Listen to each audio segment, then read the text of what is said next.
ये लड़की एक मंत्री की बेटी थी। अब तक उसकी जिंदगी में कोई लड़का आया ही नहीं था, मगर उस दिन जब वो नए अपार्टमेंट में शिफ्ट हुई, उसे मिली एक खून सी लाल डायरी और एक तस्वीर, एक बेहद खूबसूरत लड़की और नाम मैरी। उसने डायरी पढ़नी शुरू की। मैरी कॉलेज के पहले दिन अपनी पुश्तैनी वायलिन लेकर पहुंची थी। तभी दो लड़के उसके चारों तरफ घूमते हुए आए और एक ने उसका वायलिन छीनकर हवा में उछाल दिया। वायलिन चकनाचूर। पहले तो लगा ये लड़के गुंडे हैं, मगर असल में वो चोर पकड़ रहे थे। पर शोभा, मंत्री की बेटी को ये सब बेहद घटिया लगा। फिर डायरी में दिखा उस लड़के का नाम दाशन। शोभा का दिल उस पर टिक गया। लंच के वक्त उसने डायरी फिर पढ़ी। टीचर ने मैरी से उसकी वायलिन मांगी, पर टूटी वायलिन को देखकर टीचर बोले, चलो चलकर उस लड़के से हिसाब करते हैं। और फिर सामने आया वही लड़का दाशन। बोलता है, अब कुछ नहीं, चलो डांस करते हैं। 20 मिनट का डांस, फिर वायलिन की भरपाई और वहीं से शुरू हुई एक इश्क भरी कहानी। दाशन ने मैरी को बाइक पर डेट पर ले जाना शुरू किया, मगर शोभा तो इन सबको डायरी में देख रही थी। वीडियो कैमरे से उन्होंने नेताओं की हत्याएं रिकॉर्ड कर ली, जिसके बाद शुरू हुआ पीछा, भाग दौड़ और रोमांच। दाशन ने मैरी को बचाया, उसे चूमा। शोभा की आंखों में अब सिर्फ वही लड़का था। मगर एक दिन डायरी रुक जाती है। आगे क्यों नहीं लिखा गया? शोभा ने दाशन से पूछा। मैरी कहाँ है? दाशन की आंखें भीग गयी। वो बोला, वो मेरी जान थी पर उसे उठा लिया गया था। मैरी को एक फैक्ट्री में बंधक बना लिया गया। वो चुपके से लोकेशन भेजती है, मगर जैसे ही दाशन पहुंचता है, दाशन का दिमाग सुन्न हो गया। फिर जागा उसका पागलपन। मगर मैरी अब भी बेसुध पड़ी थी। शोभा ने सब जानकर अपने मंत्री पिता से मदद मांगी, मगर वो भी सिर्फ बहाने बना सका। अब शोभा हर दिन दाशन के पास रहने लगी। दाशन फिर बोला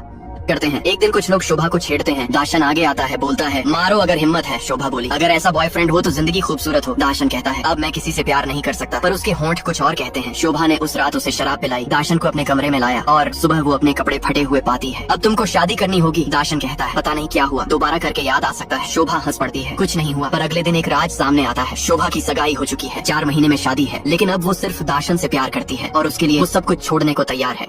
4 दरिंदों से भागती लीसा आखिरकार एक खतरनाक खाई के किनारे पहुंच गई। पीछे से दुश्मन दबाव बना रहे थे और सामने था हजारों फीट गहरा मौत का कुआं। लीसा ने तय किया, अगर मरना ही है तो लड़ते हुए मरना बेहतर है। वो बिना कुछ सोचे नंगे हाथों खड़ी चट्टान पर चढ़ने लगी। पीछे से एक दरिंदा भी उसके पीछे पीछे चढ़ पड़ा, मगर लीसा ने हार नहीं मानी। उसने एक लात मारी, जिससे वो गिरते गिरते बचा। लेकिन हैरानी की बात ये कि वो फिर से उठा, जैसे मौत को हराने आया हो। वो लीसा के बैग को पकड़ने लगा। तभी लीसा ने इतनी जोर से किक मारी कि चटाक की आवाज के साथ उसकी चीख पूरी घाटी में गूंज गई। उसकी हड्डियां टूट चुकी थी। बाकी तीनों बदमाश तिल मिला उठे, लेकिन साथी को बचाने के लिए उन्हें पीछे हटना पड़ा। इधर लीसा ने जान बचाने के लिए खुद को एक छोटे से खांचे तक खींचा, पानी पिया, जूते बदले, हाथों में फिसलन रोकने वाला पाउडर लगाया और फिर से चढ़ना शुरू किया। लेकिन नीचे से आते शोर ने साफ किया, अब दरिंदे सिर्फ इंसान नहीं, प्रोफेशनल बन चुके थे। अब वो लोग प्रोफेशनल क्लाइंबिंग गियर लेकर नीचे से चढ़ाई करने आ गए थे। लीसा को लगा वो आगे बढ़ रही है, मगर दरिंदों ने प्लान बदल दिया। अब वो पहाड़ के किनारे से घूमकर सीधे ऊपर जा रहे थे, ताकि ऊपर से लीसा को पकड़ सके। रास्ते में लीसा के सामने एक और खतरा आ गया, एक जहरीला विशाल लिजर्ड। लीसा ने सांस रोक ली और चुपचाप उसका निकलना इंतजार करती रही। किसी तरह वो बच निकली, लेकिन तभी हाथ सुन्न होने लगे और जब पानी पीने लगी, उसका बोतल नीचे गिर गया। अब उसके पास न खाना न पानी, बस एक जिंदा रहना। लेकिन फिर ध्यान बटाए बिना चढ़ाई जारी रखी। तभी उसे एक पुरानी रस्सी दिखी। ये उसी की थी जो एक दिन पहले वो और उसका मंगेतर यहाँ लेकर आए थे, और उसी दौरान उसका मंगेतर गिरकर खो गया था। अब लीसा को उसी रस्सी से बचना था, लेकिन वो रस्सी दूर थी। तब लीसा ने बैग से निकाली एक छुपी हुई लोहे की तार, मुड़ा और बनाया एक हुक, और कई बार कोशिश के बाद रस्सी खींच लाई। अब सामने थी एक और चुनौती, कैसे उस तरफ छलांग लगाए। तभी उसे याद आया, मंगेतर ने उसे एक तकनीक सिखाई थी। लीसा ने पूरी ताकत से छलांग लगाई और रस्सी पकड़ ली, लेकिन अब खतरा सिर के ऊपर से आने लगा। दरिंदे पहाड़ की चोटी पर पहुंच चुके थे और ऊपर से रस्सी फेंक रहे थे ताकि लीसा को खींचकर ऊपर ले जाएं। लेकिन लीसा ने गेम पलट दिया। उसने रस्सी के साथ बस एक पर्ची भेजी, जिसमें लिखा था, इतनी आसानी से मैं नहीं हारने वाली। दरिंदे बौखला उठे। रात गहराने लगी। लीसा ने हाथों पर पट्टी बांधी, टेंट लगाया और थोड़ी देर के लिए आराम करने लगी। तभी अचानक हमला। एक दरिंदा टेंट के अंदर घुस आया, लीसा को बालों से घसीटा, मगर इस बार लीसा ने चुप्पी नहीं साधी। उसने चाकू निकाला और उसके पीठ में घोंप दिया। भागने की कोशिश की, लेकिन वो फिर से गिर गई। फिर भी किसी तरह एक पत्थर पकड़कर खुद को गिरने से बचा लिया। दूसरे बदमाश ऊपर से उसे खींचने लगे। लीसा ने खुद के बाल ही काट दिए, लेकिन तब तक टेंट भी ढहाने लगा। वो फिर से उस चट्टान पर चढ़ गई, मगर लीसा नहीं टूटी। घायल, थकी, लेकिन जिंदा। और अब बार बार असफल होते प्लान देखकर दरिंदों का सरगना खुद मैदान में उतर आया।